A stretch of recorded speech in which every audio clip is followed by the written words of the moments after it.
is denying White House claims that it's providing tech support for Chinese military operations against U.S. targets. In a statement, this is what the company said: the claims purportedly based on U.S. intelligence that was leaked by your source are complete nonsense. This is plainly an attempt to manipulate public opinion and malign Alibaba. Joining us now, Congressman John Moolenaar. He's the chairman of the China Select Committee. Good morning, Mr. Chairman. Where's the truth? Somewhere in the middle? Who do you believe here? Well, let me just say first, Alibaba is a Chinese company. We know that Chinese companies are required by law to comply whatever the CCP requires them to do. So if the Chinese Communist Party required Alibaba to provide data, information, cyber vulnerability information that would advance their military objectives, they would certainly have to do that, or they would face serious consequences. We've seen already when Jack Ma spoke out against the Chinese government, he disappeared for months. So this should come as no surprise. The Pentagon has labeled Alibaba as a Chinese military company. So this is very consistent with how the CCP influences businesses in China. And what kind of information do you think would be so useful?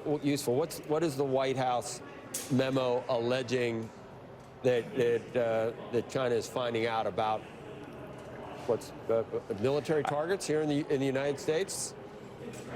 I think when you think of China's vast hacking, working with hackers to, exploit vulnerabilities in American infrastructure, telecommunications, data on customers, all of this is something that they would benefit from having that information. So it's very consistent what we've seen with Volt Typhoon, Salt Typhoon, where they've exploited information on different America communications and infrastructure. And in a time of conflict, or when they want to leverage that, they will exploit those vulnerabilities. And in some cases, they have that just laying in wait in order to take action. I mean, you think that it's not done in anticipation of some type of actual conflict. It would be done through hacking or sort of surreptitiously through some of these activities on electronically, not necessarily that we're anticipating some type of actual conflagration at some point. Well, I think if you look at, they've threatened to take Taiwan by force if necessary by 2027, and Xi Jinping has told his military to be prepared for that. If that were to happen, they would certainly want to interrupt communications, infrastructure, and try and interfere with any type of response to that. And so this is very consistent with their strategy. And it's one of the reasons why it was very important that Secretary Noem responded to our letter, and Alibaba is not going to be the cloud provider for the 2028 Olympics. It will be Google, because there was some talk that they would be the cloud provider for that Olympic Games. Chairman, I wanted to ask you about this report. The president now saying that he plans to sell F-35s to Saudis, despite the Pentagon's concerns about this, and in particular, the Saudis' concerns that some of these planes could end up in the hands of the Chinese.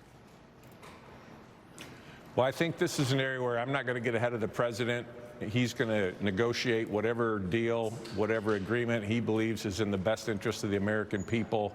I will say that anytime we have our best technologies and capabilities, we want to make sure we're working with trusted allies and people we know that are not going to allow that into adversary hands. And so when it comes to chips, when it comes to defense equipment, we want to make sure there are guardrails, and I trust that if the president makes that decision, there will be adequate guardrails in place.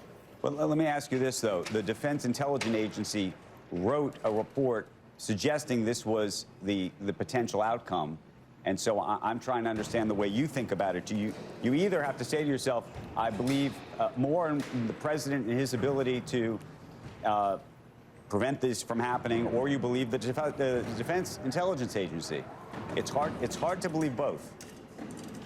Well, you know, I would say this. The president has taken a leadership role in bringing peace to the Middle East and ending these conflicts. And Saudi Arabia can play a key role in that. We want to make sure we're working with our partners, Israel. When you look at the Abraham Accords, we have an opportunity to really grow the coalition that moves away from terrorism and brings peace to the region. And this could be one part of that puzzle. But we'll see how that emerges this week when the president meets with the Crown Prince. But just so we're on the same page, Riyadh and Beijing do have a security partnership. I'm sorry, I missed your question. I was just saying a fact, which is Riyadh and Beijing, Saudi and China, they have a security partnership. And that's why this is a concern, given that we're having a conversation about China. Well, I think, again, you know, I think the safeguards need to be there if that were to happen. And we'd certainly expect that, you know, and it's the same with the chips with the UAE. You know, they have different partnerships with China, but there needs to be clarity in choosing who they want a partnership going forward. And I believe that the president is bringing different countries into the coalition that would be more aligned with Western values and with respect for national security. And to me, you know, I trust his team and the work they're doing to move this forward.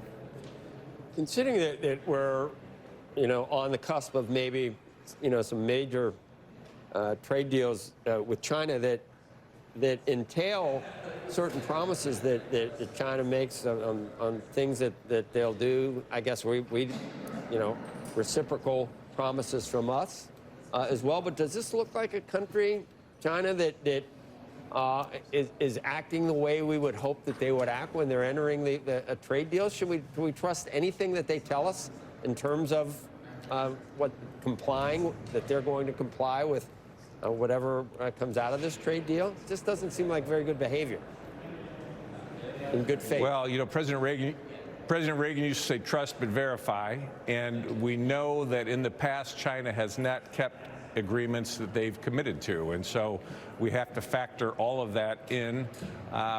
When they cut off critical minerals and rare earths supply to the United States and other countries, that was basically firing a loaded economic gun against, you know, the free world. And so when they have these strategic chokeholds, they leverage that for their advantage. And we don't want to be in a position where we're dependent upon them, and we don't want to simply trust that they will carry through with their agreements, because in the past they have not.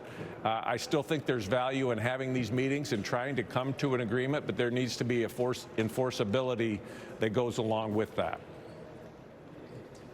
I guess that's always the case, Mr. Chairman. We appreciate your time this morning. Thank you.